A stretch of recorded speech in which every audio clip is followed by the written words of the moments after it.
في الفترة الأخيرة ما نحبش نستثمر أنا في أخبار كمان تاع المرض والحكايات هذه الكل. أنا أثناء الإعداد العمل مرضت، يلطف بك ربي إن شاء الله. وكي مرضت مشيت للكلينيك كسر، يعني مش مرضت في الدار. ف عمل لي نوع من مش ارهاق ممزوج بواحد كان تصوروا انتم واحد كان يستنى في موعد في لقاء وتجي حاجه في الاثناء تعملها، يعني تعكرها. هي هيك التعكيره هذيك هي اللي عملت عندي اللي حسيته بيه نفسيه.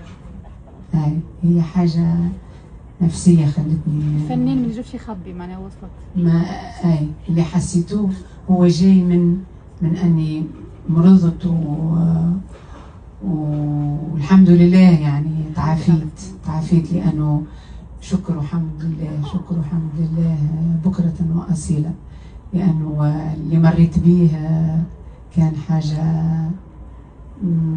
يعني تحيري. لو كان تقولي هذه اللي واقفة غنت في المسرح كان يعني حاجة سعيرة، تحدي كبير.